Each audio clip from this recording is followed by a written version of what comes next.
Assalamualaikum warahmatullahi wabarakatuh. Selamat malam. Terima kasih kesempatan yang kedua Kak Nono.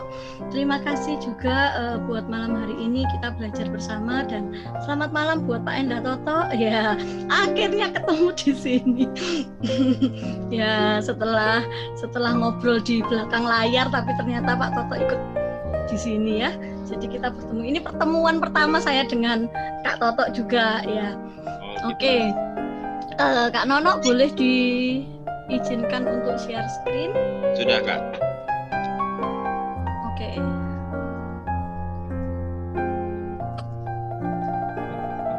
Ya, baik. Terima kasih untuk malam hari ini. Kita akan bersama-sama melanjutkan tentang pemaparan seks edukasi. Kalau yang kemarin tentang pencegahan kekerasan seksual pada anak. Nah, sekarang kita lebih kepada bagaimana sih seks edukasi pada anak dan pentingnya itu seperti apa. Nah, sebelumnya saya memperkenalkan diri kembali, mungkin buat yang baru bergabung. Nama saya Rizka Timoti. Saya punya suami satu dan punya anak satu, tinggal di Surabaya. Kegerakan di bidang anak dan juga anak berkebutuhan khusus, gitu ya, sebagai pemerhati anak dan anak berkebutuhan khusus. Sehari-hari sebagai seorang terapis perilaku untuk di bidang autisme. Oke, baik, saya akan melanjutkan tentang seks edukasi malam hari ini. Ya, suara saya bisa terdengar dengan jelas? Jelas, Kak. Oke, terima kasih. Nah, ini adalah kasus pelecehan seksual anak dari data yang masuk, yaitu kasus kekerasan seksual terhadap anak dari tahun 2016 sampai 2019, dan tertinggi di tahun 2009 ini tak kunjung membaik di awal 2020. Sejumlah kasus kekerasan masih ada dan mencuat, diantaranya kasus pelecehan seksual pada 12 siswi di Kecamatan Seyegan, Sleman, ini daerah istimewa Jogja, oleh gurunya sendiri, dan kasus ini diungkap oleh polisi pada Januari 2020. Namun sudah terjadi sejak Agustus tahun 2019. Oke. Kemudian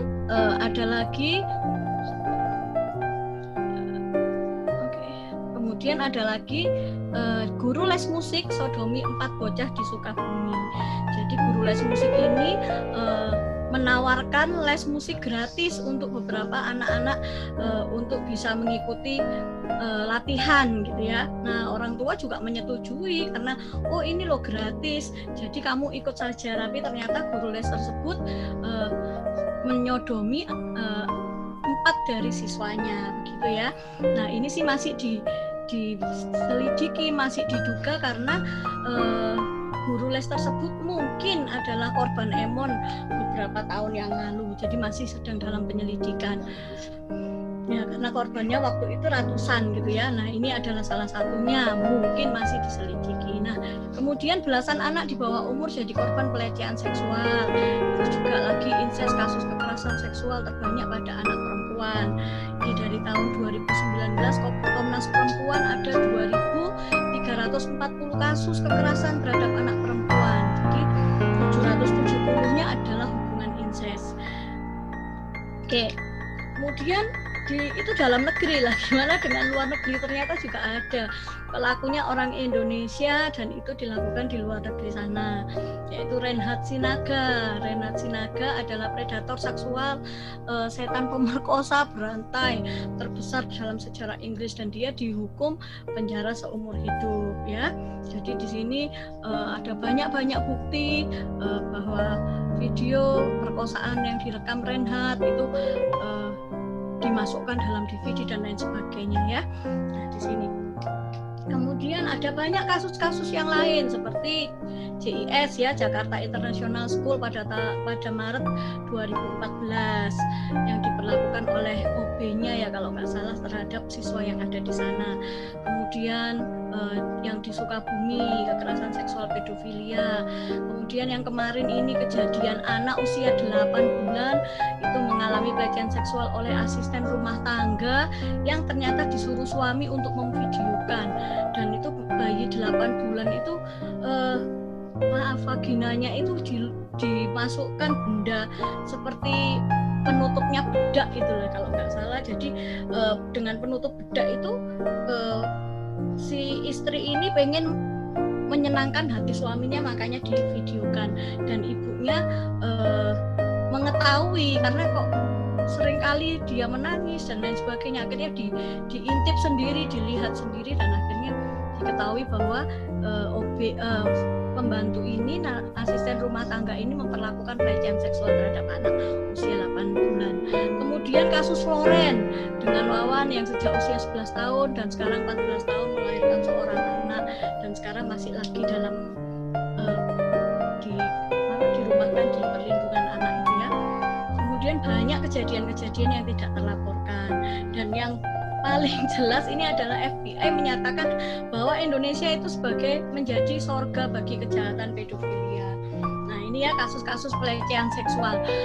Sedikit saya ulas lagi bahwa pelecehan seksual itu adalah interaksi antara anak dengan orang dewasa atau anak dengan anak yang melibatkan stimulasi seksual, baik itu langsung maupun tidak langsung, di mana anak itu diperdaya, diintimidasi, atau dipaksa melakukannya. Nah, oke, kita akan melihat tayangan berikut ini dari Safe Web for Kids. Sebentar, sepertinya suaranya nggak bisa masuk ya.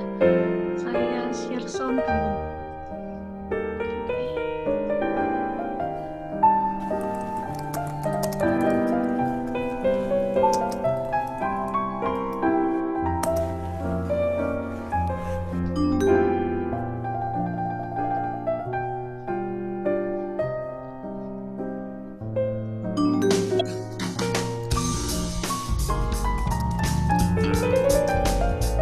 Terlihat ya Kak Nono? Ya, bisa Kak. Dan suara bagus.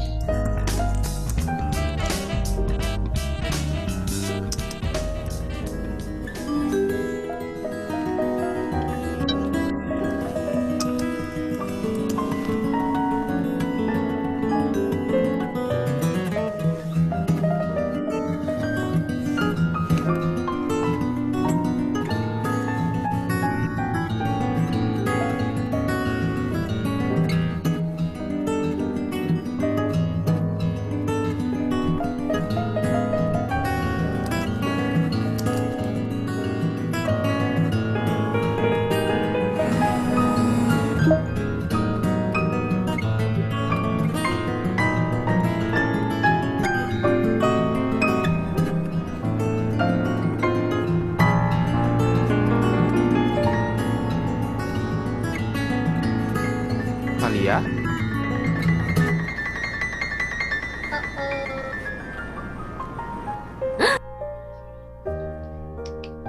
Ya, anak-anak ini ternyata seringkali mengalami korban hoax gitu ya. Hoax dari beberapa orang di media sosial yang mengaku dirinya berwajah ganteng, masih muda, dan lain sebagainya. Ternyata ketika diajak ketemu, orang ini ternyata sudah tua. Bahkan mungkin beberapa dari anak tidak menceritakan terhadap orang tuanya. Nah, hal-hal ini sangat patut kita juga harus waspadai ya.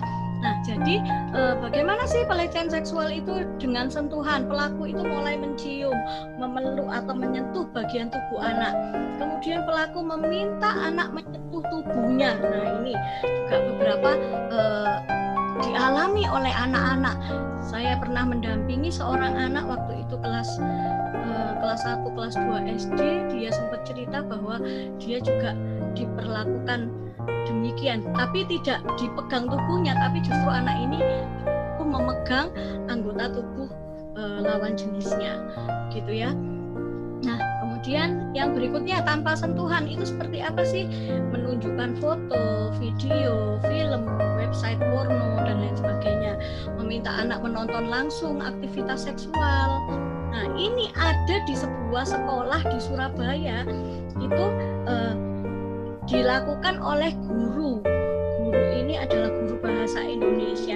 Jadi beberapa anak perempuan itu dipanggil, kemudian di ruang guru, kemudian duduk bersama dan diajak menonton aktivitas seksual di dalam laptopnya.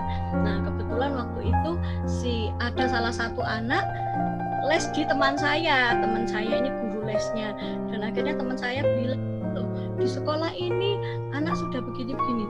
Nah, kebetulan saya kenal sama pemilik yayasannya, saya tanya sama pemilik yayasannya, kemudian iya saya sudah pernah dengar tapi kita belum menemukan bukti.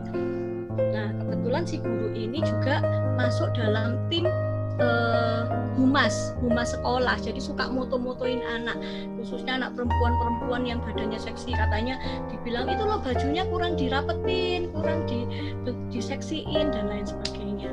Nah, si anak-anak ini bilang lucu, dan dia lebih banyak senang dengan beberapa anak lebih banyak senang dengan guru ini karena guru ini memperlihatkan kelucuannya gitu ya. Tapi akhirnya sekarang sudah dikeluarkan dari sekolah, tetap tidak dilaporkan, tetapi dikeluarkan dari sekolah karena sekolah mengetahui bahwa ternyata di dalam laptopnya itu berisi video porno gitu.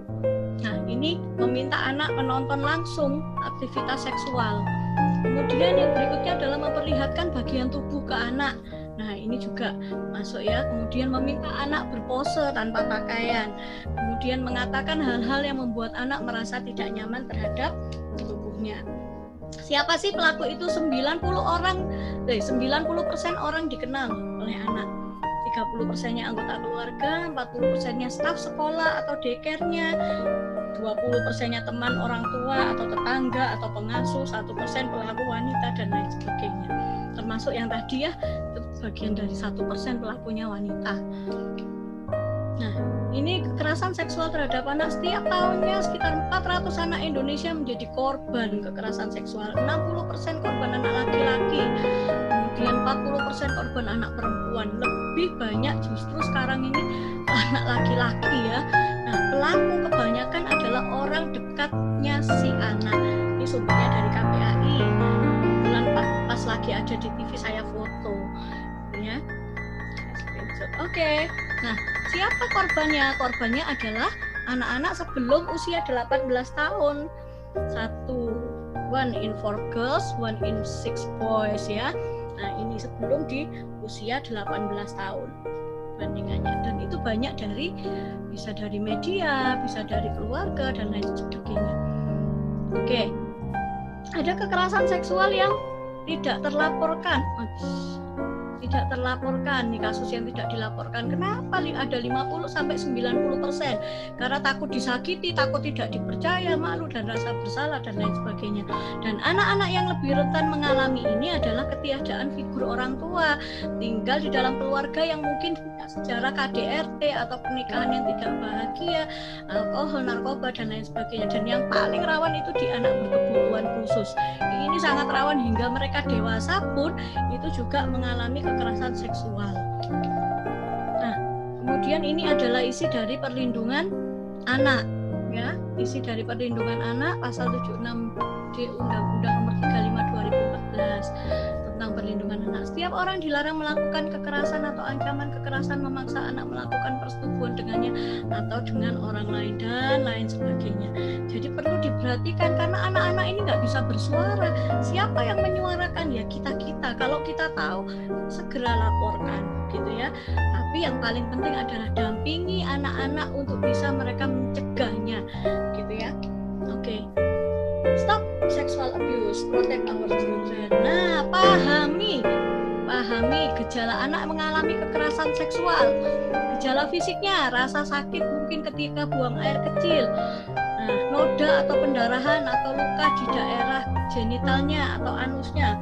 Pahami, waduh kalau anaknya sudah sakit buang air kecil, kita harus lihat kenapa, kita bisa tanya, kita bisa biasanya anak-anak juga diancam nggak usah lapor ya, jangan lapor, nanti kalau enggak kamu akan saya ini.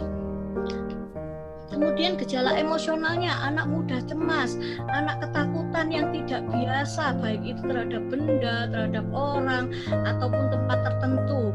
Juga merasa ada yang aneh pada tubuhnya, mungkin dia begitu disentuh langsung kaget dan lain sebagainya ya. Kemudian gejala perilaku, dia suka menulis atau kalau sudah sering kali misalnya ya, dia suka menulis atau menggambar hal-hal yang berkaitan dengan aktivitas seksual, kemudian adanya perilaku seksual saat bermain entah bersama temennya, kayak yang minggu lalu saya ceritakan yang tentang main sweet, yang menang itu pegang penis anak laki-laki, yang laki-laki kalau menang dia pegang payudara atau vagina anak perempuan. Nah, ini kan adanya perilaku seksual saat bermain. Kemudian menolak pergi ke tempat tertentu, kemudian perilaku agresif atau menarik diri. Nah, jadi responi jika anak melapor 95% harus kita percaya pada anak. Justru kalau bisa 100% kita percaya pada anak ketika anak melapor, karena 95%-nya pasti terbukti. Nah, kemudian tapi tetap tenang, mendengarkan cerita anak dan mengajukan pertanyaan tanpa reaksi berlebihan. Kemudian jangan mengkritik anak. Kayak kemarin anak saya tiba-tiba tanya tentang, "Mami, penyakit kelamin itu apa ya?" Wah, saya juga kaget. Penyakit kelamin, kok dia tahu dari penyakit kelamin dari mana? Saya tanya, "Kamu tahu dari mana?" Kemudian dia foto, dia kirimin. Oh, ternyata ulangan sekolahnya. Oh, ini. Oke, jawabannya ini ya. Kemudian bukan ulangan, soal latihan. Kemudian setelah dia ngesumnya selesai sama sekolah, baru saya menjelaskan penyakit kelamin itu ada di daerah kelamin. Kadang orang itu saat jalan-jalan atau ke mall atau dia lagi ke toilet, lah mungkin kondisinya lagi nggak bersih. Nah, terus si orang ini juga tidak menjaga kebersihan, makanya terus nempel tuh virusnya, akhirnya kena. Nah, ada bermacam-macam. Itu versi jawaban saya karena saya tahu. Beda lagi versi dengan jawaban papinya. Nah, karena papinya nggak tahu asal usulnya gimana, tapi papinya juga pelan-pelan menjelaskannya. Oke, penyakit kelamin ada di daerah kelamin, baik itu laki-laki maupun perempuan. Kenapa di situ? Nah, karena ada virus, ada ini.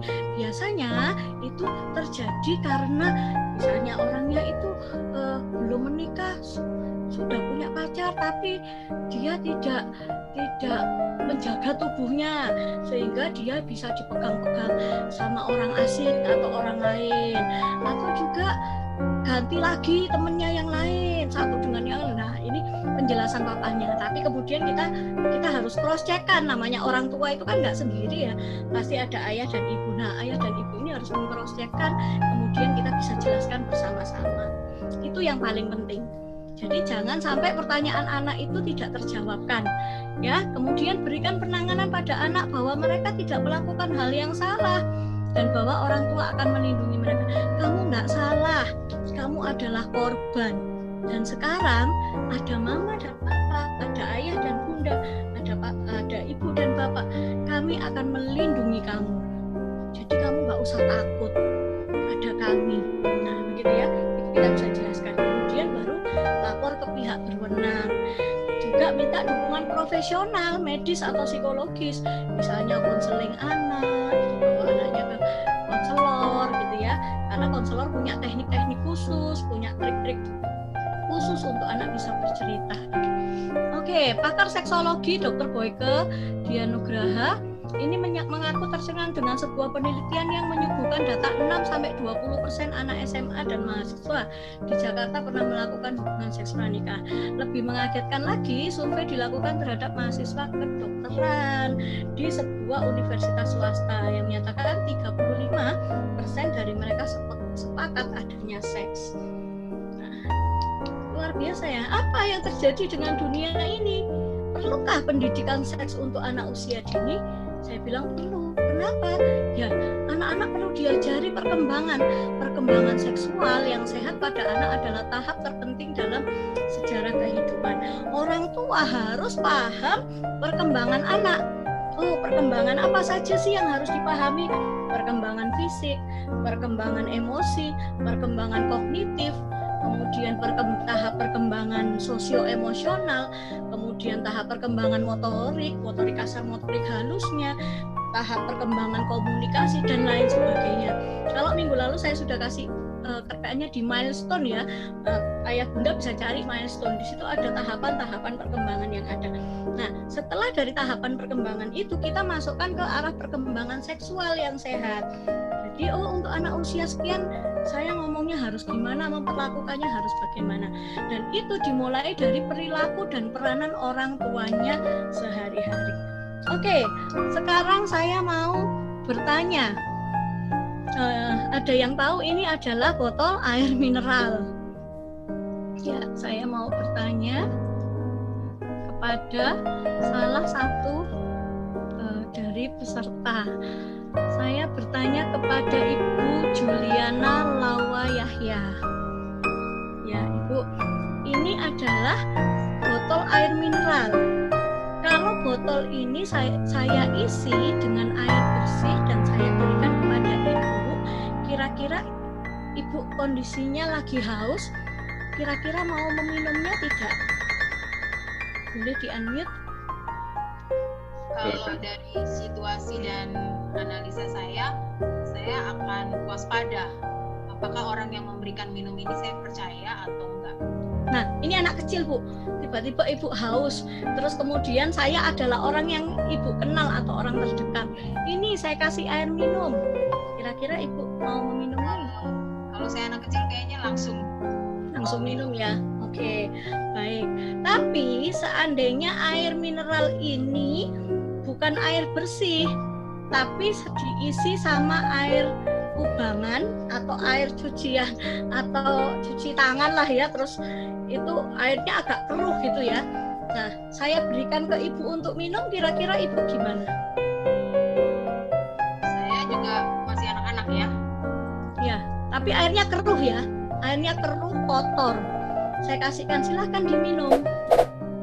Saya anak usia berapa nih? Mungkin kalau SD lah, SD kelas 3 kelas 4. Sudah paham, mungkin agak menolak ya. Ya, atau Ibu sendirilah, gak usah anak SD. Ibu jadi Ibu sendiri. Saya kasih air keruh, mau minum nggak? Nggak. Tidak. Tapi kondisinya sekarang Ibu ada di padang gurun. Di padang gurun, terus tidak ada air minum. Tidak ada air bersih, maksudnya tidak ada air bersih sama sekali. Hanya air keruh inilah yang Ibu pegang, dan Ibu harus melanjutkan perjalanan Ibu untuk bertahan hidup. Mungkin tinggal selangkah atau 2 langkah lagi Ibu menemukan jalan raya. Tapi Ibu kondisinya benar-benar membutuhkan air. Kira-kira Ibu minum atau tidak? Kalau tidak ada pilihan supaya saya kuat berjalan karena saya sudah dehidrasi, mungkin saya minum. Ya, oke, pasti diminum ya, sekeruh apapun air itu. Itulah kondisi anak-anak kita. Ketika di rumah dia tidak mendapatkan air bersih, ketika dia di rumah tidak mendapatkan kasih sayang, ketika dia di rumah tidak mendapatkan perhatian, di luar sana ada orang yang menawarkan, ini loh nggak apa-apa kamu minum, ini loh kamu masih tetap bisa hidup kok, kamu kan butuh bertahan hidup, kamu kan butuh perhatian, kamu kan butuh dicintai. Saya kasih air keruh ini oleh dari dunia luar, misalnya ada orang asing kah atau orang diberi perhatian, disapa aja, hai, sudah makan belum, kayak tadi waktu chatting diperhatikan sedikit. Kira-kira diterima nggak? Diterima. Dia senang sekali saya diperhatikan, karena di rumah saya nggak mendapatkan air bersih itu, di rumah saya nggak mendapatkan kasih sayang itu, di rumah saya nggak mendapatkan perhatian itu. Maka air itu akan saya minum, dan ternyata celakalah saya. Ternyata itu tadi air benar-benar kotor, dan itu hoax, bikin sakit perut, bikin saya mungkin jadi lebih sakit dan lain sebagainya. Oke ya, kita akan lihat satu tontonan tayangan berikut ini. Mau lanjut gak? Mau lanjut? Mulai Kan abis itu lu tampar gua. Kalau gua menang gua pangkul gimana? Iya udah ayo. Bukan gue yang mangkul lu. Wah, Freddy mangku bumi. Wah. ini 3 putaran ya. 1, 2, 3. Jadi ini permainan sweet. Gila, gua menang cuy. Ini gua siapkan yang namanya kursi. Sama Om sini Om. Aduh, Kalau menang, Cepet Om nungguin nih. jadi kelas. Gimana udah nyaman lu? Mas, udah nyaman. nanti aku bawa ke rumah ini. Iya. Karena empuk ya sofa. Udah gini aja lah, gamenya udah berakhir. Ayo sekali, 1, 2, 3. Wih, emang ya kalau nggak kena tampar tuh bukan Freddy namanya. Fred, karena lu udah untung banyak, lu nggak boleh ketip Fred. Ih, gua kena challenge lagi dong. Iya dong. Iya, kamu tampar sekencang mungkin, sekencang mungkin. Demi apa bukan 3? Oh iya, nggak apa nih. Nggak apa-apa. Ikutin kata setan ya. 2, 3. Kedip dia. Kedip ya. Gua nggak kedip, gua kedip. Kedip lagi. Yang kenceng. Itu pelan banget. Imut kan 3. Ih.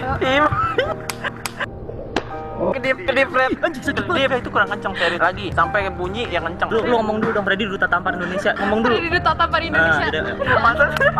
Cepat ya. Terus lu tampar ya. Enggak. Ya. Sekarang gue pengen main challenge sama lu. Kita akan main gunting batu kertas. Kalau misalnya lu menang, lu boleh tampar gue sekencang mungkin. Tapi kalau misalnya gue menang, lu akan gue pangku. Ini nggak kenal ya. Ini hanya ketemu Di pangku boleh diapain aja gitu. Ya. Ini game 3 putaran. Jadi kalau 3 kali menang selesai. Oke, mulai. Langsung. Sekarang Coba pangku ya. tunjukkan mana. Berarti di sini ya. Iya, iya. Kamu mau ngadep mana? Oh ya udah. Mau ngadep mana? Ngadep sana deh. Kaki ke sini. Kakinya naik sini enggak? Oh my god, mupeng. Mau cium juga kan? Oh jangan. Ini game lebih berbahaya dari yang gue pikirkan. Tunggu. Ini bahaya nih. Kamera masih oke kan? Saya pegang juga. Kamera oke ya? Saya agak gimana gitu. Kenapa gue deg-degan? Ayo lu pasti lagi. Biar kamu menang. Boleh. Mau kanan kiri? Tampar yang kencang. Ini kenceng. Iya, yang kelihatan kamera tuh. Yang 1, 2. Ya Allah, yang kencang. Kurang. Itu nggak kencang kayak gitu aja. Ini coba lagi. Tuh. Aduh dong, itu sakit setting batu ke kaki dia yang mau kalah. Enggak. Kenapa ketawa? Dia seneng kayaknya. Ini ada yang lihat, kamu siap gak diliatin orang? Kamu mau kayak gimana sekarang? Gak diri. Jangan gitu Aku harus lagi. sana deh. Kita tuh orangnya yang Aku nggak harus sana. ngadep sana. Ya. Buka kak. Oke, buka kak. Enggak lah. Terus habis gini mau ngapain? Mukanya mesum banget sih. Muka lu mesum. Mau gini aja? Iya udah gini aja. Iya. Gini aja. Udah gini aja. Gini aja. Ya gini aja. Mau dia? Udah gini aja. Sudah jangan diterusin. Hah? Punya saya berdiri nih. Saya tidak apa-apa, tidak dibayar kalau gitu caranya. AdSense buat Freddy. Oke, lagi ya. Kali lagi ya. Yes. Kamu biasa aja ya. Gua ngerti. Kenapa? Kok dia? Ayo lagi. Tadi kan samping udah, depan udah. Sini dong. Iya. Wah, ini dolar kuning nih anjir. Diapain? Terus habis itu ngapain? Enggak ngapa-ngapain nih enggak. Mau lanjut gak? Mau lanjut? Lanjut enggak, Pak? Pak, saya ngiri Pak ya. Boleh nggak sih saya ikutan Pak? Bentar. Iya. Sorry. Ada yang kenceng nih. Oke, udah selesai. Thank you, gitu aja. Udah gitu doang enggak lanjut. Nanti ya. Lanjut ya. Oke. Wow. Dia mau. Masa sih? Game ini penuh dosa ya. Thank you Ya. banget. Ini akan kita tayangin di YouTube, nggak apa-apa ya? Oke, thank you banget gitu aja. Oke. Ditayangin di YouTube nggak apa-apa ya. Saya mau bertanya kepada Ibu Tineke Susanto. Ya, kalau ini terjadi pada anak-anak kita di rumah manis-manis, ternyata di luar ketika kita tahu kira-kira perasaan ibu gimana nih? Atau ibu lihat film ini aja deh, perasaannya gimana nih? Boleh di unmute Bu?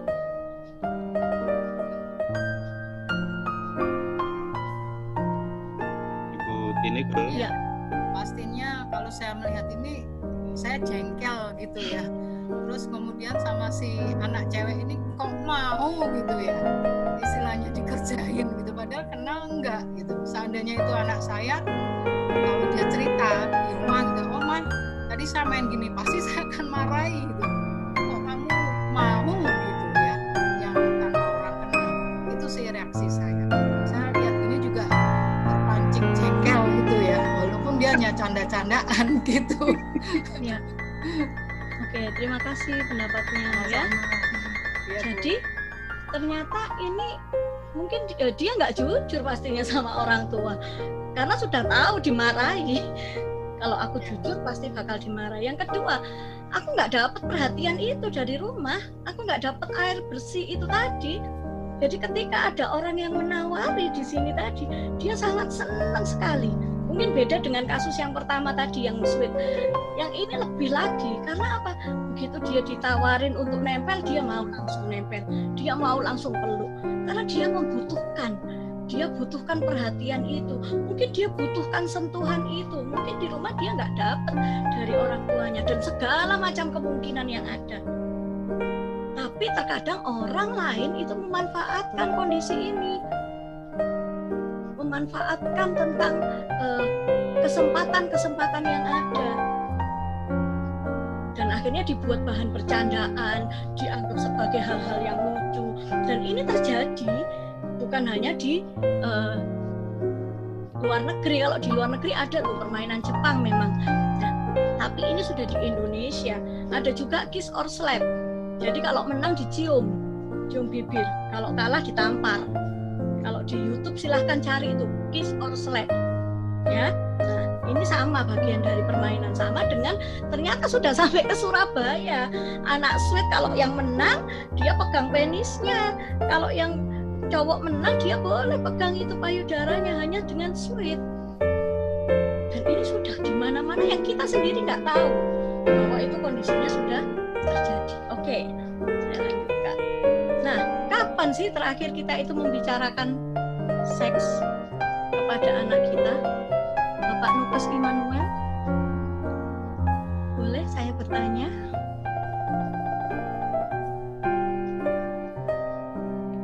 Kris. Ya. Punya anak Bapak? Belum. Oh, belum. Belum keluarga. Oh, oke, baik, saya tanya. Jadi saya susah untuk menjawab ini. Oke, baik, saya tanya yang sudah berkeluarga siapa ya? Kak Dian aja deh. Boleh dong Kak Dian? Siap. Ya. Kapan terakhir membicarakan tentang seks? Karena saya baru belajar minggu lalu, jadi saya baru membahasnya minggu lalu dan beberapa hari belakangan. Apa yang dibicarakan, Kak? Mengenai penis, mengenai vagina, dan beberapa waktu ini kan mereka umur 9 tahun dan 13 tahun. Jadi mereka sering garuk-garuk penisnya kayak gitu. Sering garuk-garuk penisnya, dan bersama dengan papanya kita membahas tentang tumbuh apa yang akan terjadi, kenapa bisa begitu, apalagi yang sudah 13 tahun menjelaskan bahwa akan ada perubahan-perubahan yang tidak lama lagi terjadi sama dia, kayak gitu Kak. Oke, luar biasa. Terima kasih pendapatnya. Kak Nono mungkin yang cowok. Iya, terima kasih. Kapan terakhir membahas seksual? Dengan anak-anak sih seperti yang kemarin Kak Rizka sampaikan berulang-ulang, cuma memang kayaknya kurang intens. Jadi waktu anak saya udah mengerti ngomong kayak vagina, penis itu udah ngerti, bagaimana menjaga juga udah ngerti, tapi memang kurang intens saja Kak, kurang banyak. Ya. Oke, terima kasih Kak. Sebagai bapak nih, kalau tahu video tadi kira-kira perasaannya gimana Kak? Kalau saya ngeliat anak saya misalnya begitu, kebetulan anak saya yang pertama gadis, cewek, jadi kalau ceweknya kayak tadi mungkin saya udah tarik tuh anak bawa pulang ke rumah, tuh kesempatan di rumah pasti akan marah gitu lah. Ya. Betul ya, respon orang tua ya, karena saking sayangnya kok dia sampai berlaku seperti ini. Oke, terima kasih Kak Nono. Ya. Oke, saya lanjutkan. Ada beberapa orang tua yang menolak berbicara seksual. Ini survei dilakukan pada 2.305 orang tua. Kenapa? 68% itu menghindari topik seks pada anak. Enggak perlu. Belum waktunya. Berikutnya, malu. 44% malu. Agama nanti kan bakal tahu sendiri. Kan dia sudah dibekali tuh agama-agama firman Tuhan, atau di masjid misalkan dia suka Jumatan dan lain sebagainya, yang Muslim, yang Hindu, yang Buddha dan lain sebagainya. Berikutnya, saya nggak percaya pendidikan seksual. Nanti jangan-jangan kalau saya ngomong malah dipraktekin, ini kan berbahaya. Oke, di mana kira-kira seharusnya belajar seksual. Dari Daily Mail USA, 47% di sekolah ya. Waktu dia berusia kelas 4, kelas 5, kelas 6 ini sudah mulai dipahamkan tentang biologis tubuh. Kemudian 15% justru dari temannya, hati-hati. Bener nggak? Kayaknya kamu kok dadanya sudah mulai membesar ya? Boleh nggak aku raba supaya aku tahu kalau dada kamu benar-benar besar atau sudah mulai bertumbuh? Bisa jadi. Oke, 15% anggota keluarga. Jadi kita harus pakai nih bagaimana kita membicarakan seksual kepada anak dari anggota keluarga. Karena kalau teman kita harus waspada, kita harus berhati-hati. Dan berikutnya lebih harus hati-hati lagi anak tahu dari internet atau dari TV. Wah, sekarang tayangan TV mah kartun pun juga menjurus ke sana. Jadi orang tua harus mengawasi bacaan anak, mengawasi lagi gadgetnya anak. Apalagi itu sekarang ada sudah banyak tuh bacaan yang di Android itu ya, di App Store itu kayak Wattpad atau apa, itu kan juga mengarah ke hubungan suami istri atau seksualitas dan lain sebagainya. Harus hati-hati. Kira-kira apa sih yang di-download anak saya? Itu harus dicari tahu. Oke, mengembangkan kehidupan seksual yang sehat pada anak, memahami, menerima dan menghargai anak seutuhnya. Tidak boleh mengata-ngatai, kamu itu kok gendut ya, kamu kok jelek ya, kelihatannya itu lucu, tapi ternyata itu juga membuat anak sakit hati. Tubuh mereka itu berharga dan ini adalah anak kita. Maka apapun itu ya mereka harus terlihat tampil baik di hadapan kita. Kita harus menghargai, menerima dan memahami anak seutuhnya. Kemudian menghargai tubuh dan merawatnya dengan baik. Kita pun juga harus jadi teladan, tidak berpakaian minim misal, sehingga anak meniru. Kemudian mendukung kemampuan sisi positif anak, kembangkan bakat dan talenta mereka, hindari baca film atau bacaan porno, terus bersikap terbuka menerima pertanyaan dari anak-anak mengenai masalah seksual, hindari menjelaskan masalah seksual kepada anak dengan nada bercanda, sampaikan dengan serius. Banyak tuh orang tua yang di menengah ke bawah itu ya, itu kalau ngomong sama anaknya itu kadang anak ngomong kotor pun akhirnya diketawain, anak ngomong hal-hal yang berhubungan dengan seksual itu juga diketawain, dan itu dianggap lucu karena dia ngomongnya begitu. Anak saya sampai, mami ini harus ngomong tentang pendidikan seksual ini ke guruku karena teman-temanku itu loh sudah nggak bener. Nah, anak saya ngomong seperti itu. Saya tanya ngomongnya apa, mereka ceritanya gimana, saya catat, kemudian saya sampaikan ke gurunya. Miss, bener nggak anak-anak ini loh ngomongnya seperti ini sudah. Nah, ternyata ada beberapa anak yang nggak sama orang tuanya, cuma dibekali gadget dan lain sebagainya. Oke, pendidikan seksual untuk anak usia 2 sampai 6 tahun. 1. Gunakan bahasa yang dimengerti anak. Jadi yang paling sederhana. Kemudian ketika anak mulai meraba-raba, nanti ada ya kita coba sama-sama, mulai meraba atau memegangi bagian tubuh pribadinya, mungkin gatal, mungkin sakit dan lain sebagainya, itu kita jangan buat bercandaan. Tanyakan mana yang gatal, kenapa gatal, oh iya ini harus dibersihkan. Kalau kamu gatal, penis kamu gatal, vagina kamu gatal atau sakit, cerita ya sama papa mama ya. Nah, nanti papa mama yang akan lihat, gitu ya. Kemudian aktivitas mandi dan berganti pakaian di dalam kamar mandi ataupun di kamar. Buang air kecil pada tempatnya. Pakaikan pakaian yang pantas. Jadi bukan karena lucu, kasih celana dalam yang lucu, terus dia pamerin yang minggu lalu saya tak ceritakan, dipamerin ke tetangganya, ternyata dia diperkosa sama kakek-kakek umur 5 tahun dan akhirnya meninggal. Nah, hanya gara-gara celana dalam yang lucu. Kemudian latih anggota tubuh dan fungsi yang benar. Oke, mengerti bahwa laki-laki dan perempuan memiliki perbedaan terutama bagian tubuh yang pribadi. Oh iya, ini punya mama, kalau papa dadanya rata, kalau mama ada. Kenapa? Ya ini untuk minum adik bayi. Kan adik bayi butuh hidup, butuh makan. Dia belum bisa makanan keras, dia hanya bisa minum air susu ibu. Nah ini kan mama, jadi mama kasih air susu mama untuk dia bisa hidup sama seperti kamu dulu, misalkan begitu. Jelaskan menurut usianya ya. Kemudian mengetahui label dan bagian anggota tubuh dengan menggunakan bahasa sederhana. Mata, hidung, pantat, ketiak, terus dada dan lain sebagainya. Mendapatkan pengetahuan sederhana dan terbatas tentang kehamilan dan kelahiran. Nah ini boleh, oh iya, mama dan papa itu menikah, kasih tuh gambar pernikahan. Setelah itu mama dan papa jadi satu ruangan. Kalau dulu papa punya rumah sendiri, mama punya rumah sendiri. Setelah menikah kita tinggal dalam satu rumah dan satu kamar. Nah mama sayang papa, papa sayang mama. Kemudian kami tidur bersama di kamar itu. Dan besok-besoknya ternyata mama diizinkan punya anak. Itu kamu ada di perut mama. Sudah cukup.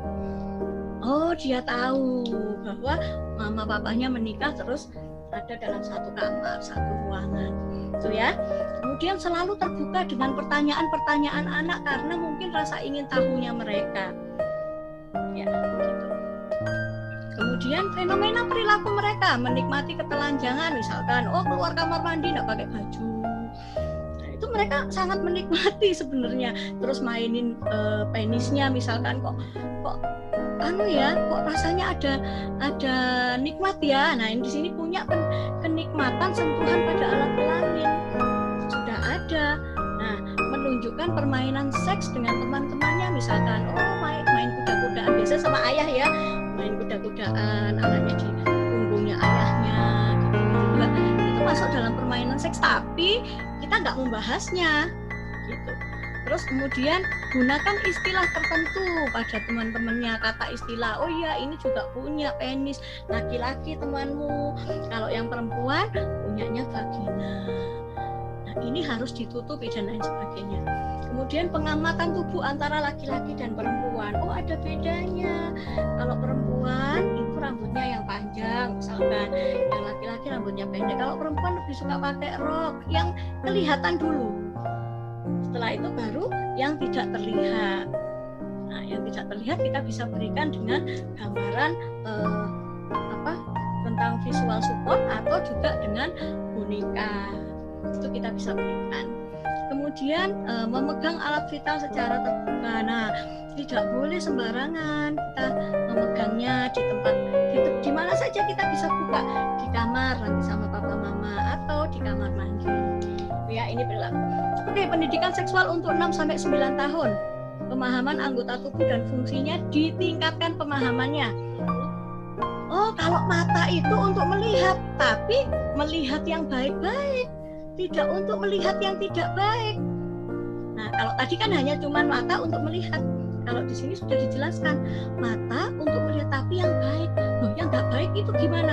Yang nggak baik itu contohnya melihat orang telanjang, nggak pakai baju. Kan harus ditutupi, ngapain harus dilihat? Nah, gitu ya. Kemudian telinga untuk mendengar yang baik-baik saja, seperti guru menjelaskan, orang tua berbicara. Kalau temanmu ada yang ngomong nggak baik, kamu harus cerita mama. Bilang, wah saya nggak mau dengar ini. Tubuh kita adalah milik kita. Kalau saya nggak mau dengar ya sudah, itu hak saya. Nah, latihlah di sini usia 6-9 tahun. Mengajarkan menjaga dan merawat tubuh bagian pribadi. Mulai dari kalau perempuan sikap duduknya yang baik, pakaiannya yang pantas, nggak boleh pas di dada tapi agak naik. Misalnya kalau pakai rok nggak boleh terlalu pendek, tapi selutut misalkan. Kadang kita pikir baju ini bagus, tapi ada orang lain yang memanfaatkannya. Mereka lihatnya jadi nggak bagus dan tiba-tiba mereka mulai pegang, katanya roknya itu loh kurang panjang, padahal harusnya dia nggak pegang rok kamu, tapi dia pegang pantat kamu. Nah, kamu nggak ngerti, itu kita latih. Kemudian papa mama hindari bermesraan di depan anak di usia-usia ini ya. Terus kemudian pakaikan celana pendek ketika anak menggunakan rok, baik itu rok pendek maupun rok panjang. Karena sekarang beberapa sekolah sudah nggak pakai rok, ada yang sudah pakai celana panjang. Kayak sekolah anak saya tinggal milih mau pakai rok apa mau pakai celana. Jadi seragamnya sudah bisa ada 2, tinggal kita milih, gitu ya. Kemudian awasi penggunaan gadget pada anak, beri batasan. Ya, anak saya baru pegang gadget kelas 6 ini karena pandemi. Sebelumnya dari kelas 1 dia belum pernah pegang gadget karena saya bilang nanti tunggu SMP. Kalau pegang gadget pun harus sama mami dan itu gadgetnya mami, dan saya lebih bekalkan kepada buku bacaan gitu. Nah, kemudian ajari anak bercerita tentang kegiatan di sekolah atau saat ke rumah, buat tuh jurnal misalkan, buku. Oke, kamu harus nulis nih, pulang sekolah tadi ngapain sama siapa dan lain sebagainya. Anak bisa nulis. Oh, hari ini tadi aku main sama ini karena ini. Jadi kita tahu kegiatan anak di sekolah itu seperti apa. Dia sama siapa saja. Kita juga harus tahu ketika dia pergi ke rumah saudaranya menginap di sana, dia harus bisa cerita. Jadi orang tua harus tahu keseluruhan kegiatan anak, gitu ya. Oke, orang tua menambah wawasan mengenai proses tumbuh kembang anak pra-remaja. Mulailah disiapkan, ya, untuk anak perempuan dilatih. Tadi yang kemarin menstruasi dan lain sebagainya, anak laki-laki juga. Orang tua belajar mendengar cerita anak, tidak menyebut bagian pribadi dengan sebutan yang melucu. Awasi gadget dan buku bacaannya. Jadi anak nggak berpikir bahwa seks itu menyenangkan dan menghibur di usianya. Ya, memiliki pengetahuan tentang masturbasi, hubungan intim di 12 tahun ini. Memiliki aspek-aspek perubahan pubertas, mengkoreksi nama organ-organ seks, ya. Kemudian selalu terbuka dengan pertanyaan-pertanyaan karena rasa ingin tahu mereka. Oke, fenomenanya apa? Menikmati muatan seksual. Nah, kadang misalnya nonton gini terus tiba-tiba dibuka sedikit, atau tiba-tiba dia malu kalau pas ada orang tuanya padahal. Nah, latih anak-anak punya integritas. Tanpa orang tuanya pun mereka harus bisa mengontrol dirinya. Nah, kemudian mulai suka tuh megang organ vital di rumah atau tempat tersembunyi. Cari tahu, melihat gambar-gambar telanjang, cari tahu. Mulai malu dengan cara berpakaian yang minim, malu dikelilingi anak laki-laki asing, misalkan bermain yang menjurus permainan seksual seperti tadi juga pengaruh. Terus tertarik pada hubungan seks lawan jenis. Oke, berikutnya yang SMP 13 sampai 18 tahun, mulai memberi pengertian akan usaha untuk mendapatkan pasangan hidup yang tepat. Kamu harus bergaul dengan teman yang baik. Kalau teman yang kamu bergaul dengan teman yang kurang baik, maka kamu nanti bisa jadi tidak baik. Bagaimana teman yang baik? Bagaimana teman yang tidak baik? Orang tua mengajar anak mengidentifikasi perbuatan baik dan tidak baik. Orang tua mengajak anak mengidentifikasi percakapan baik dan percakapan tidak baik. Orang tua mengajak anak mengidentifikasi apa yang dilihat baik dan apa yang dilihat tidak baik. Diskusi di sana. Jadi banyak hal untuk bisa didiskusikan. Kemudian memberi pengetahuan tentang bahaya menular seksual atau PMS, HIV/AIDS serta kehamilan tidak terduga. Mengajak berdiskusi bila menemukan masalah dengan teman lawan jenisnya. Kemudian otoritas orang tua semakin berkurang di tahap ini. Jadi kalau tahap-tahap sebelumnya gagal, maka ketika remaja dan dewasa dia akan sulit dikendalikan. Saya bilang sama anak saya bilang sama beberapa sekolah yang saya waktu itu tentang seks edukasi ini, saya bilang usia 11 tahun kemudian dia suka sama laki-laki, ini ada loh 11-12 tahun ini sudah mojok SD dia sudah mojok, kemudian sudah memegang-megang bagian tubuh. Saya bilang, kalau sampai ada yang dilakukan, kamu sudah haid, tiba-tiba kamu hamil, kira-kira orang tuamu bagaimana? Oke, yang cowok umur berapa? 12, yang cewek umur berapa? 11. Begitu kamu hamil, oke lah, kamu kalau diterima oke, masih dilindungi. Tapi kalau tidak diterima orang tua, ketika kamu masuk, ketika kamu diusir keluar dari rumah, maka kamu harus segera mencari rumah tempat tinggal baru. 11 tahun dalam kondisi hamil, mau kerja apa? Paling kerja apa? Ya paling bisa nyuci, Kak, jadi tukang cuci atau jadi pembantu mungkin ya. Tapi kamu 11 tahun loh, kerjaan apa yang bisa kamu lakukan dengan mencuci? Emang kamu pernah mencuci? Bisa mencuci? Ya belum bersih, Kak. Oke. Yang 12 tahun laki-laki, kamu harus bertanggung jawab. Tugas laki-laki itu tugas ayah, bertanggung jawab terhadap keluarga. Bisa nggak kamu kerja mencukupi kebutuhan keluarga? Anggap aja 11-12 tukang sapu, bukan berarti tukang sapu nggak baik ya, maksudnya pekerjaan di usia-usia itu, tukang sapu ataupun misalnya asisten rumah tangga, di total 800.000 atau 1 juta, cukup untuk bayar untuk hidup 1 bulan nggak kira-kira? Nah itu saya ajak hitung-hitungan anak-anak, ternyata wah nggak cukup ya Kak, belum kontraannya, belum susunya, belum kalau dia sakit, belum lagi kalau kitanya yang sakit dan lain sebagainya. Saya ajak hitung-hitungan, tambah kurang-kurang dan lain sebagainya. Nah di sini bisa mulai kita berikan. Nah bagaimana orang tua ya terbuka dalam emosi dan komunikasi, memberi penjelasan tentang seks dan seksualitas, observasi perubahan perilaku seks anak, bimbing mengenali dan menerima diri sendiri. Aduh, aku kok berjerawat ya? Ya kamu harus terima kamu berjerawat, cuci mukamu. Nggak apa-apa kok kamu berjerawat. Aduh, bajuku kok nggak ada yang cukup ya? Oke, nanti mama bantu, kita cari baju yang agak besar ya.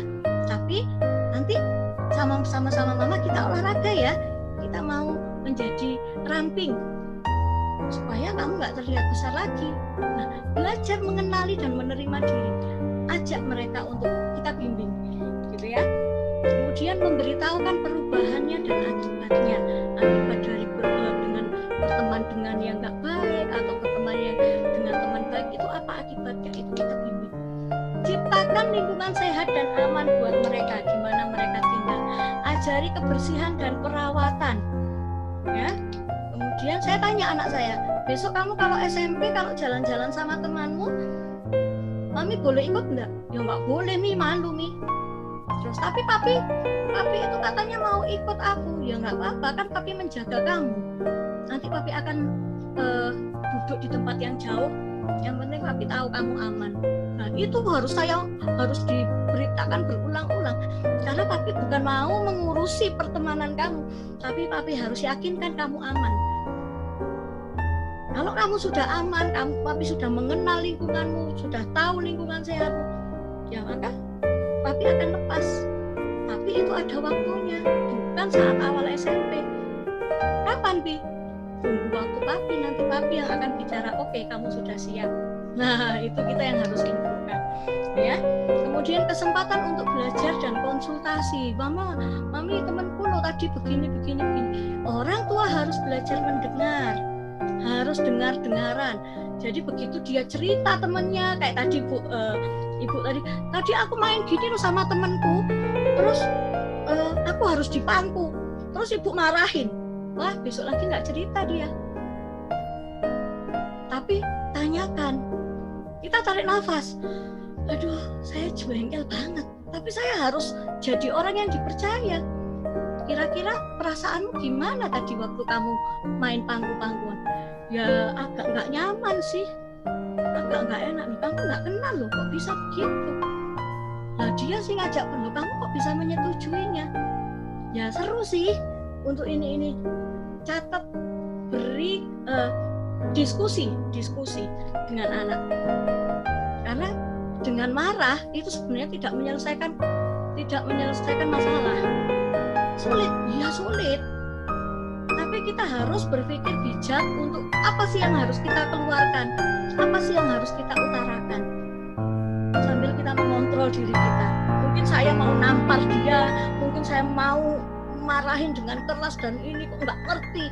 Itu pikiran saya, tapi pikiran mereka belum tentu. Mama sih pergi terus, papa sih nggak pernah di rumah, papa nggak pernah dengerin omongan saya. Kita akan jadi merasa lebih bersalah. Jadi kita diskusi. Oke, kalau saya yang salah, saya minta maaf, gitu ya. Perhatikan dan waspada konsumsi anak. Apa yang dia konsumsi, tayangannya, bacaan, TV dan lain sebagainya. Baru masuk tetapkan aturan rambu dan konsistensi. Kita buat aturan. Oke, kalau kamu melanggar konsekuensinya apa? Karena setiap perbuatan pasti ada konsekuensi.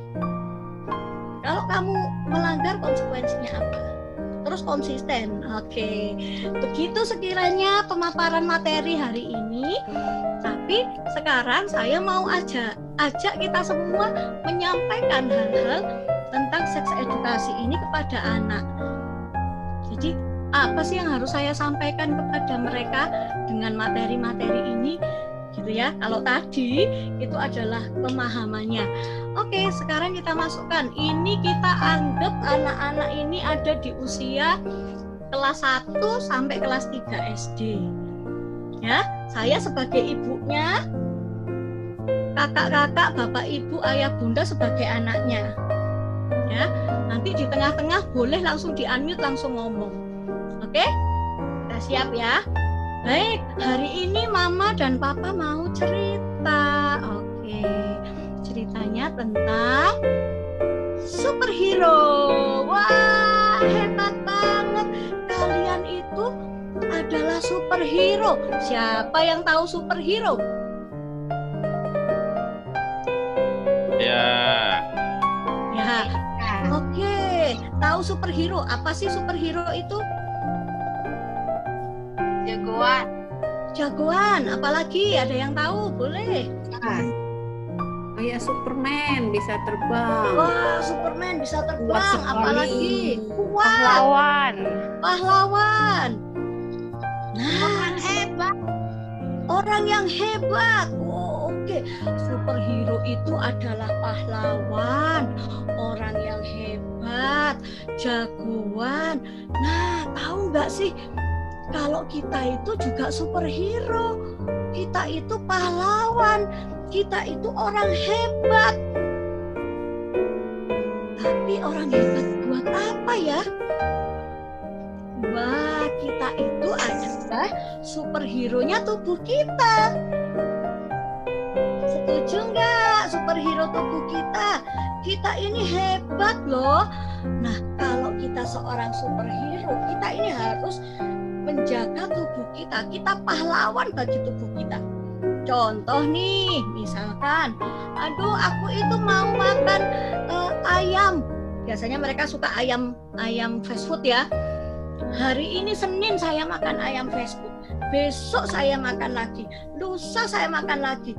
2 minggu saya makan terus tiba-tiba saya sakit.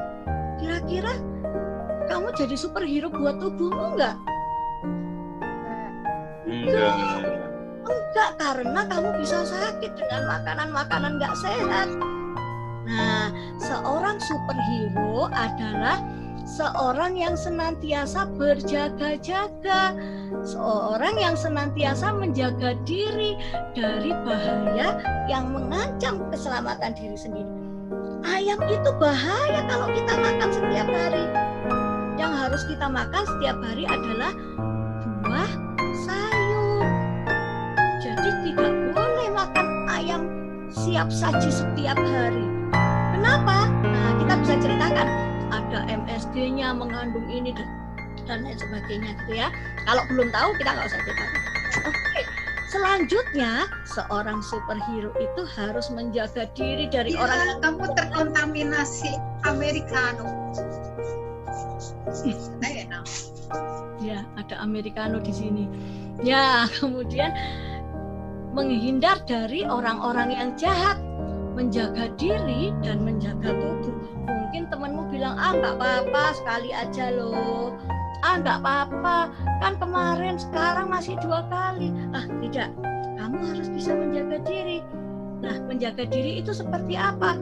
kamu menjaga tubuh dan menjaga setiap anggota tubuh. Dengan apa caranya? Ayo, siapa yang tahu? Rajin olahraga. Olahraga, hebat. Apalagi? Makan makanan yang sehat. Makan makanan yang sehat. Apalagi? Minum air putih. Minum air putih. Sebelum makan jangan lupa cuci tangan loh ya. Nah, setelah makan jangan lupa gosok gigi juga supaya kuman-kuman tidak mengumpul atau menumpuk di mulut kita. Oke. Wah, kalian ternyata hebat ya. Tahu nggak sih, Tuhan itu menciptakan kita itu unik loh. Ada yang rambutnya panjang, ada yang rambutnya pendek, ada yang kulitnya sawo matang, coklat, ada yang kulitnya putih, ada juga yang kulitnya hitam. Itu loh Tuhan ciptakan macam-macam, unik sekali. Nah, tugas kita adalah selain menjaga diri kita, kita juga harus jaga teman-teman kita. Kalau teman kita berbeda sama kita nggak boleh mengejeknya. Kita harus menghormati. Wah, rambut kamu lu bagus ya, keriting. Rambut aku lurus. Wah, kamu kulitnya hitam, kalau kulit aku putih. Kita jadi sama seperti hitam dan putih. Kita cocok loh, bisa jadi sahabat. Boleh, tapi bukan mengejek, gitu ya. Oke, sekarang coba kalau kamu hitam, aku putih, kita juga punya tubuh yang sama. Nah, tubuh kita punya fungsinya. Apa tuh fungsinya? Kalau boleh tahu, apa fungsi tubuh? Nah, kakak punya nih. Oke, fungsi tubuh kalau ini apa ya? Share screen-nya di stop supaya. Oh, nggak kelihatan ya? Iya. Oke, siap. Ya. Nah, kalau ini adalah apa ya? Mata untuk melihat, betul. Melihat yang baik-baik ya. Jangan melihat yang nggak baik. Tidak boleh melihat kaki orang lain. Yang di dalamnya rok itu juga nggak boleh. Harus ditutup. Tidak boleh melihat ke arah dada temannya. Nah, itu ya, ingat-ingat. Oke, sekarang apa nih? Telinga untuk apa? Mendengar. Ya, mendengar. Nah, mendengar yang baik-baik saja. Mungkin kita bisa mendengar lagu, kita bisa mendengar cerita teman, dan lain-lain. Oke ya, jadi tahu fungsinya ya. Oke, kita akan masuk lagi. Nah, ini dia adalah fungsi berikutnya. Nah, dia nggak bisa jalan. Oke, set. Nah, tuh, sebentar ya. Nah, kalian bisa ngerti ya, tangan juga begitu. Tangan untuk memegang makanan, bukan memegang yang tidak baik. Contohnya megang dada temennya. Oh, tidak. Itu tidak boleh. Nah, ini kita bisa latihkan ya kakak-kakak. Kemudian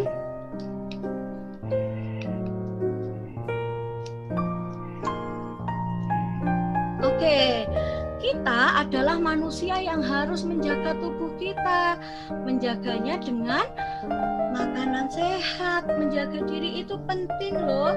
Coba suka makan sehat itu makan apa saja? Sayur-sayuran. Pintar sekali, sayur-sayuran. Ada yang tahu makan apa lagi?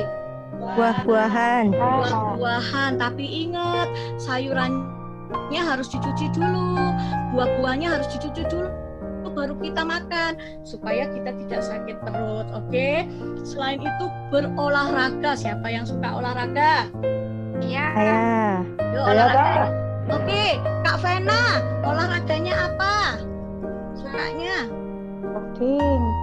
Saya dengan anak-anak suka senam. Oh, senam. Selama pandemi ini kami suka senam bersama di rumah. Wah, oke, hebat sekali, suka senam. Kemudian kalau ada orang yang merokok, kita jangan dekat-dekat ya, karena asap itu nggak sehat buat kita. Kita juga boleh kasih tahu, oh, merokok itu nggak sehat, gitu ya. Oke, lanjutkan. Tahu nggak sih, badan kita ini adalah milik kita. Katakan, badan saya milik saya. Dan saya milik saya. Oke, hebat. Katakan sekali lagi, badan saya milik saya. Dan saya milik saya. Oke. Kalau badan saya milik saya, maka adalah kewajiban kita menjaga badan kita, menjaga bagian tubuh kita, menjaga mata kita, telinga, hidung, mulut, dan lain sebagainya. Termasuk bagian-bagian tubuh pribadi ini harus kita jaga. Mulut kita nih harus dijaga. Terus, mana lagi nih yang bagian pribadinya? Dada kita harus ditutupin. Buat yang perempuan, nggak boleh sembarangan buka-buka dadanya di tempat umum. Kemudian juga, apalagi penis kita, vagina kita harus kita jaga, kita bersihkan. Nah, ada yang tahu ya bagian tubuh pribadi apa saja? Mulut, payudara, penis atau vagina, dan pantat. Nah, ya, coba mulut fungsinya apa? Bicara apalagi? Baik-baik. Untuk makan Kak, makan. Oke, apalagi? Mengunyah makanan. Mengunyah makanan. Mengunyah makanan. Nah, tahu nggak payudara fungsinya apa? Untuk menyusui adik bayi. Betul sekali, menyusui adik bayi ya. Kalau ngomong jangan sambil tertawa ya. Kalau kita saat menjelaskan ini ke anak-anak, tolong jangan sambil tertawa. Jadi kita harus sering. Tahu nggak, payudara itu untuk menyusui adik bayi supaya mereka bisa hidup. Karena adik bayi ini butuh makan, gitu ya. Oke. Terus kemudian penis atau vagina fungsinya untuk apa? Pipis. Ya, bagus, membuang kotoran lewat air. Lewat vagina membuang cairan yang kotor itu dibuang lewat air seni. Kalau pantat itu apa? Membuang kotoran juga, ada lubangnya, anus namanya. Itu untuk buang air besar. Apa yang kita makan itu dicerna, kemudian yang baik itu diserap untuk tubuh kita untuk bertumbuh. Tapi yang jelek, yang nggak berguna, yang jadi sampah itu dibuang lewat anus kita. Nah, kalau sudah dibuang berarti anus kita itu tempat pembuangan sampah yang ada di dalam tubuh kita. Kita harus tahu, dan itu harus dicuci dan Oke, orang lain. Nah, siapa orang lain? Orang lain itu tidak boleh sembarangan dan melihat dan menyentuh tubuhmu. Karena dia adalah orang lain. Yang boleh siapa? Karena kamu adalah bos kamu, tubuhmu sendiri, kamu boleh. Tapi ketika tubuhmu sakit, kamu harus cerita sehingga mama bisa membawa ke rumah sakit untuk dilihatkan ke dokter. Nah, maksudnya berarti gini, boleh pegang sendiri dalam arti tidak untuk sebuah kenikmatan sendiri ya. Nah, kadang itu ada yang menyalahgunakan. Nah, jadi kita harus tahu batasan-batasannya. Kemudian ini sentuhan. Tahu nggak yang warna hijau itu adalah sentuhan yang baik. Yang warna orange itu sentuhan yang membuat kita bingung. Dan yang warna merah itu sentuhan yang tidak baik. Jadi kalau papa mama sedang mengelus rambutmu itu baik atau tidak? Kita tunjukkan baik. Kalau yang tiba-tiba menyentuh di area lenganmu, memegang atau meraba, kira-kira bingung ini baik apa enggak ya? Itu kita bisa sampaikan. Sentuhan yang buruk di mana? Di area yang tertutup pakaian dalam. Mana itu? Di area yang tertutup pakaian renang. Mana itu? Di area dada dan di area penis atau vagina. Stop, tidak boleh menyentuhnya. Ya. Kemudian kita kenalkan apa sih sentuhan baik itu? Sentuhan baik adalah sentuhan yang membuat kamu nyaman. Kalau papa memeluk kamu, papa membelai rambutmu dan kamu nyaman, kamu merasa diperhatikan, itu sentuhan baik. Tapi sentuhan tidak baik itu adalah sentuhan di mana membuat kamu marah, membuat kamu sedih. Tiba-tiba ada orang megang atau mukul pantatmu dan dia tertawa. Aduh, sedih banget rasanya. Itu orang sudah nggak baik sama kamu. Atau tiba-tiba ada orang saat jalan terus pemegang di area dadamu. Atau tiba-tiba dia mencium kamu. Itu sangat tidak baik. Kenapa? Karena kamu nggak nyaman. Kamu wajib lapor. Kamu wajib cerita. Nah, ini ada ya di Google ya. Bapak, Ibu, Ayah, Bunda bisa print. Kemudian bisa tempelkan di dinding atau di pintu supaya anak-anak bisa baca. Oh, bagian mana yang boleh disentuh? Area mana saja? Ini bisa di print, dilaminati, ditempel. Ini sudah visual support, ada di Google banyak. Jadi anak-anak bisa melihat tanpa kita harus ngomong diulang-ulang, kita lihatkan baru kita ngomong lagi. Karena kadang anak-anak tidak mau mendengarnya diulang-ulangi, tapi di luar sana orang melakukannya berulang-ulang. Caranya gimana ya? Kita pakai visual support, tempelin, gitu ya. Terus kita bahas diskusi. Diskusi saat apa? Saat makan, saat anak nggak lagi belajar, saat anak lagi santai, kita bisa diskusi. Atau kita bisa lagi main kartu. Oke, kita ngomong, kita tanya jawab ya. Nah, di situ bisa. Bagian mana yang boleh disentuh? Dia cerita. Bagian mana yang nggak boleh disentuh? Oke, kamu menang. Kita bisa buat bermain. Nah, sekarang masuk rahasia. Ada orang loh tiba-tiba suka bilang gini. Kamu jangan cerita mama ya. Kamu nggak boleh cerita papa. Karena kalau kamu cerita mama dan papa nanti bikin mama papamu sedih.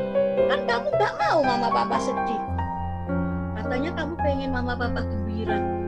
Nah, hanya Om yang tahu ya. Om bisa pegang-pegang kamu.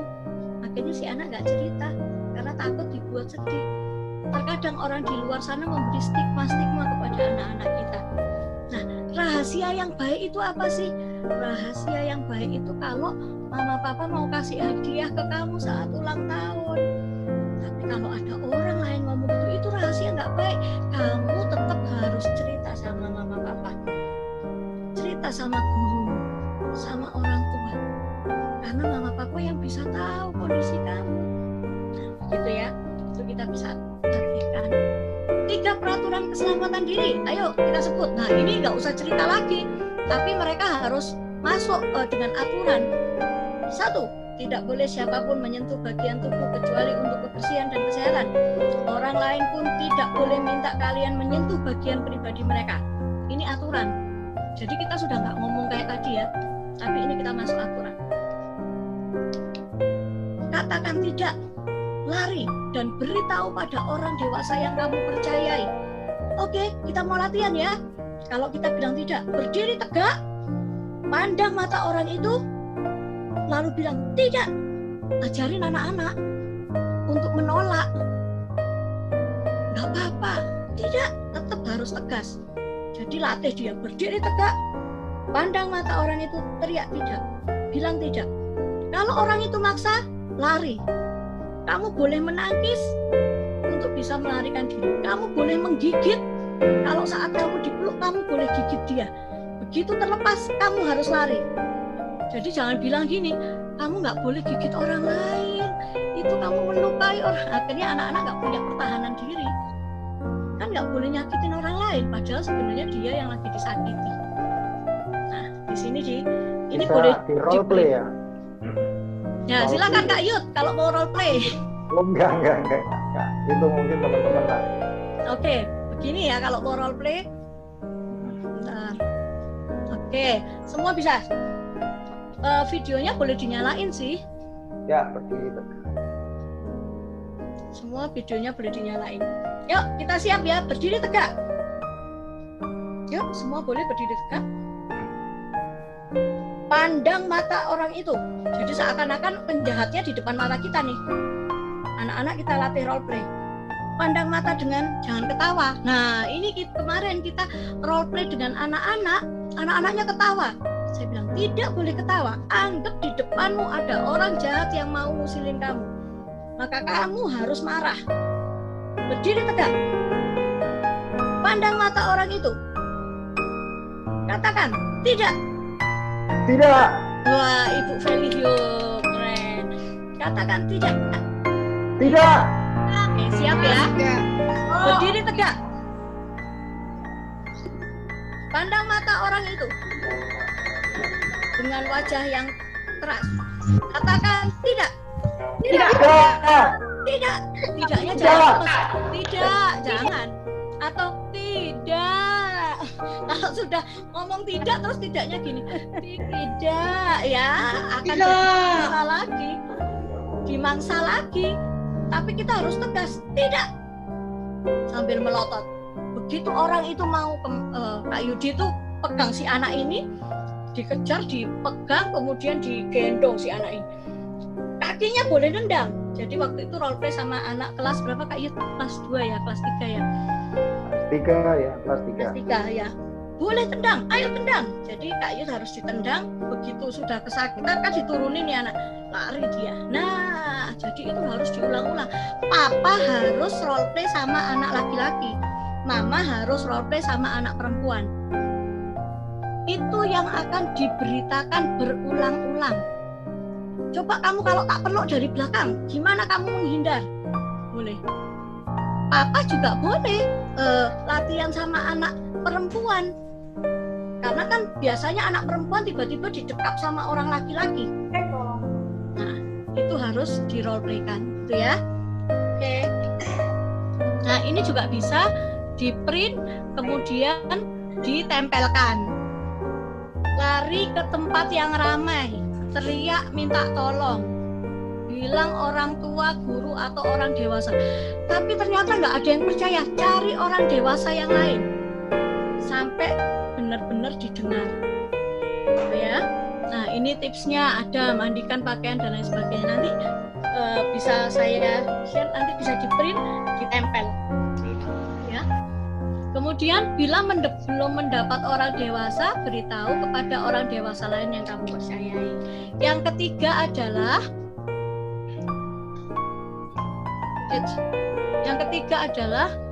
saya nggak terlihat ini. Nah, ini jangan menerima pemberian dari orang tidak dikenal atau orang lain.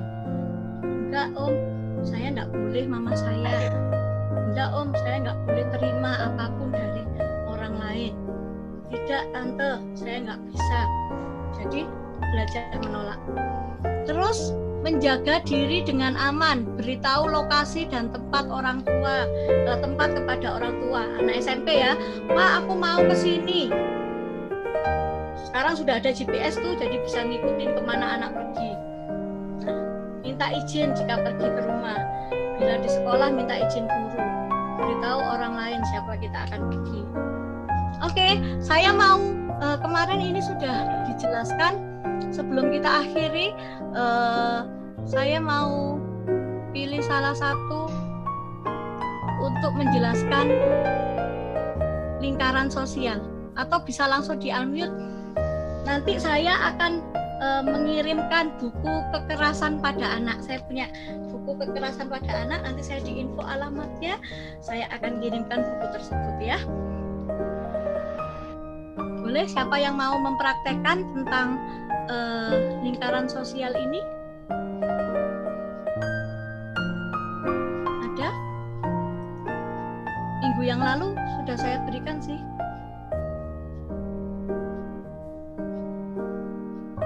Kakak ya kakak. Ya, keluarga. Silahkan. Nah, kalau lingkaran yang paling dalam, anggota keluarga, ayah, ibu, kakak, adik, masih boleh memegang rambut kamu, lengan kamu, lalu pegangan tangan untuk menyeberang jalan. Itu dan itu pun harus ditemani. Kalau ada ayah harus ada ibu, kakak kasih tahu ibu juga, adik sama ayah. Jadi sama-sama, tapi masih boleh pegang kepala, bahu, pegang tangan. Kalau lingkaran yang berikutnya, paman, bibi, boleh pegang tangan, tapi udah nggak boleh pegang kepala kamu ya. Nah, kalau tetangga, RT dan sepupu juga nggak boleh pegang-pegang kamu lagi, tapi mereka boleh kasih petunjuk, termasuk juga guru sekolah kamu, teman, terapis, guru les, semua juga kamu nggak boleh sendirian juga bersama mereka, harus ditemani dengan yang lain. Gitu Kak ya. Oke, luar biasa. Oke, di tengah itu adalah nama kamu, nama Rizka misalkan. Nah, papa, mama, kakak dan adik itu boleh peluk kamu, boleh cium kamu, boleh helai rambut kamu, boleh menggandeng kamu. Kalau kamu sedih, kamu butuh pelukan, nggak apa-apa, kamu peluk papa, kamu peluk mama. Nah, kemudian tahu nggak, paman, bibi, sepupu itu sudah nggak boleh peluk kamu lama-lama. Mungkin bisa peluk kamu saat datang. Oh iya, tapi ingat nanti kalau kamu sudah umur 13, kamu sudah harus kalau kamu umur 13, paman sudah nggak bisa peluk kamu lagi. Misalkan 13 tahun ke atas gitu ya. Nah, bibi boleh. Pegang rambut boleh nggak? Boleh. Pegang bahu boleh nggak? Nah, ini sudah harus dikurangi. Hanya boleh gandengan tangan. Nah, kemudian tahu nggak, teman, sesepuh, tetangga ini sudah nggak bisa cium kamu, pegang rambut kamu, pegang bahu kamu. Mereka hanya boleh berjabatan tangan sama kamu. Sesekali bolehlah nepuk bahu kalau kamu dapat hadiah atau kamu dapat prestasi. Wah, hebat ya. Sesekali bolehlah. Nah, ini.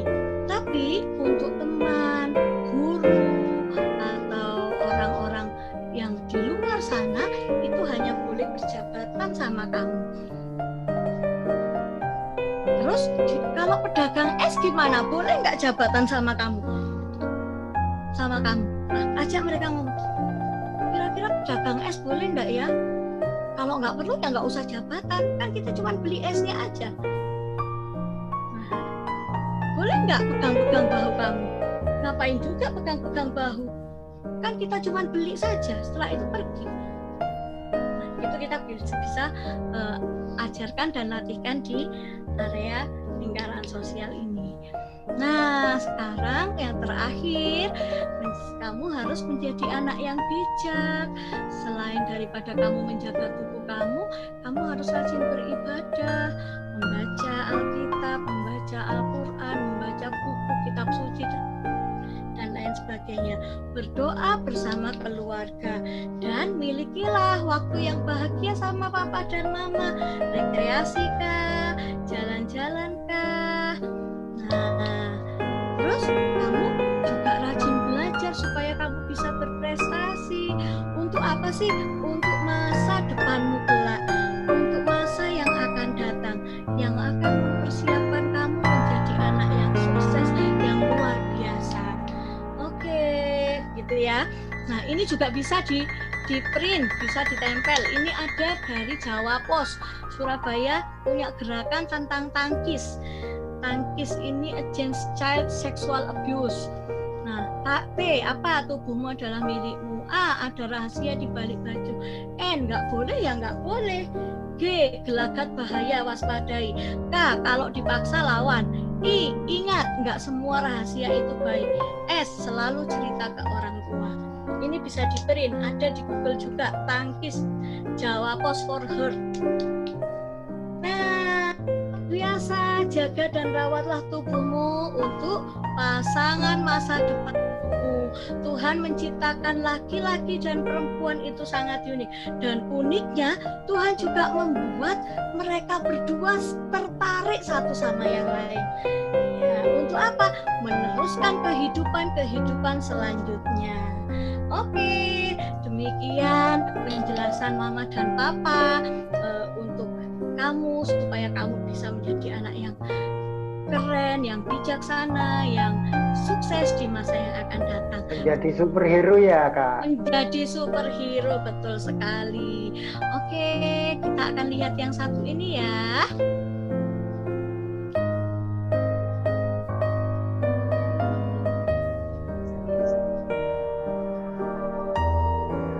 I wish our daughter was still a virgin, a virgin, a virgin.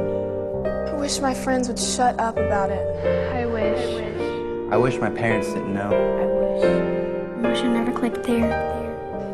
I wish we'd had the talk. I wish I'd never crossed the line.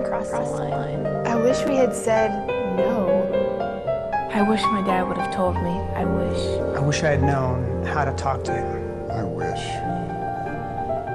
wish I knew if I'd rather be with a guy or with a girl. I wish I knew. I wish I didn't dream about what I saw on TV. I wish my mind didn't go there.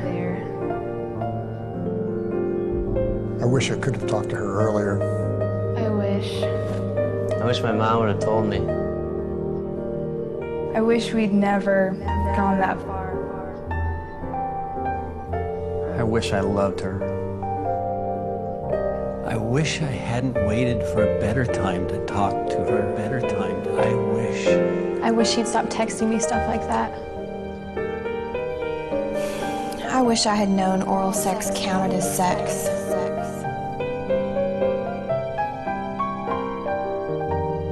I wish he didn't know me like that.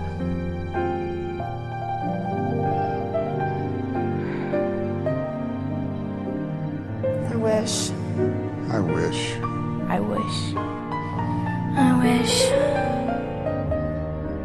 wish I would have waited.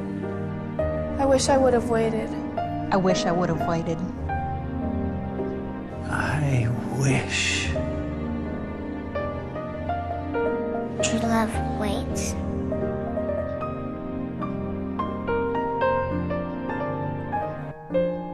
Bapak, Ibu, Ayah, Bunda, jangan pernah bosan memperkatakan ini. Kak, sudah pernah saya kasih tahu, sudah pernah saya informasikan, terus berulang dan berulang. Karena pemberitaan yang dilakukan dengan berulang-ulang itu akan tertanam. Kelihatannya membosankan, kelihatannya itu saja. Aku sudah tahu kok, Ma, kalau aku harus menutupi bagian pribadiku. Aku sudah tahu kok kalau aku nggak boleh disentuh orang asing. Aku sudah tahu. Bahkan mungkin anak-anak akan bilang, aku sudah tahu.